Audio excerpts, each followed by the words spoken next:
कन्या पूजन का खास महत्व माना जाता है। जो लोग 9 दिन का व्रत करते हैं उनके लिए कन्या पूजन करना शास्त्रों में अनिवार्य माना गया है। व्रत करने के बाद कन्या पूजन करके ही आपको संपूर्ण फल की प्राप्ति होती है और माँ भगवती का आशीर्वाद प्राप्त होता है।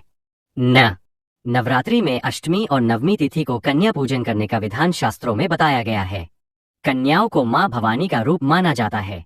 कन्या पूजन करने से भक्तों को विशेष फल की प्राप्ति होती है और पुण्य प्रताप से आपके सभी रुके कार्य पूर्ण होते हैं।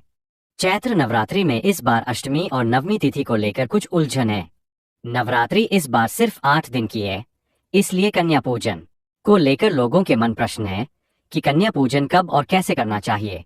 आइए आपको बताते हैं कि पंचांग के अनुसार इस बार कन्या पूजन कब करना चाहिए। कन्या पूजन कब करें? वैदिक पंचांग के अनुसार नवरात्रि की अष्टमी तिथि 4 अप्रैल को रात 8:12 पर शुरू होगी और 5 अप्रैल को शाम 7:26 पर खत्म होगी। इसके बाद महानवमी तिथि शुरू हो जाएगी और यह 6 अप्रैल को शाम 7:22 पर खत्म होगी। इसलिए अष्टमी तिथि का कन्या पूजन 5 अप्रैल को और महानवमी तिथि को 6 अप्रैल को होगा। इस हिसाब से आप भी अपने घर की परंपरा के अनुसार आप कन्या पूजन कर सकते हैं। कन्या पूजन का महत्व नवरात्रि में कुमारी पूजन बहुत खास होता है। इसमें 2 से 10 साल की लड़कियों की पूजा करते हैं। उन्हें माँ दुर्गा का रूप मानते हैं। देवी भागवत पुराण के अनुसार जन्म के 1 साल बाद कन्या को कुंवारी कहते हैं। उनकी उम्र के हिसाब से उन्हें अलग देवी का रूप माना जाता है।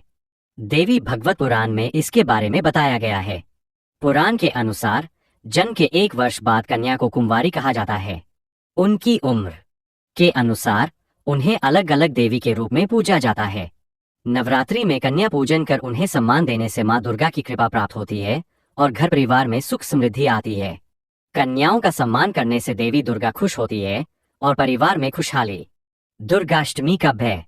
चैत्र नवरात्रि में दुर्गा अष्टमी 5 अप्रैल को मनाई जाएगी। वैदिक पंचांग के अनुसार अष्टमी तिथि 4 अप्रैल को रात 8:12 पर शुरू होगी।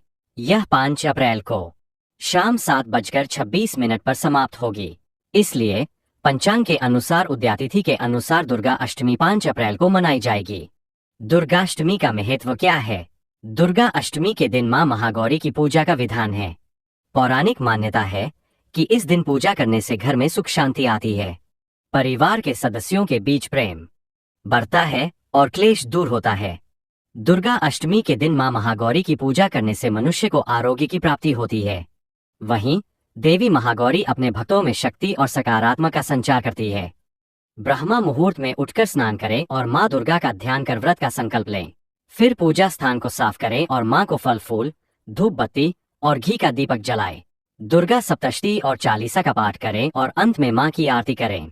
कन्याओं को भोग लगाकर प्रसाद। इस साल दुर्गाष्टमी पर बना विशेष संयोग। दुर्गा अष्टमी पर शिववास योग का होना बहुत शुभ माना जा रहा है। शिववास योग निशा काल में है। इसके अलावा सुकर्मा योग भी है। यह योग भी शुभ फल देने वाला माना जाता है। पुनर्वसु नक्षत्र भी इस दिन है। दुर्गाष्टमी पर माता रानी की पूजा विधि विधान के साथ करने से माता की विशेष कृपा प्राप्त होती है। सही दिशा में ज्ञान का उपयोग कर उचित कर्मों द्वारा सफलता सिद्धि प्रदान करती है। माँ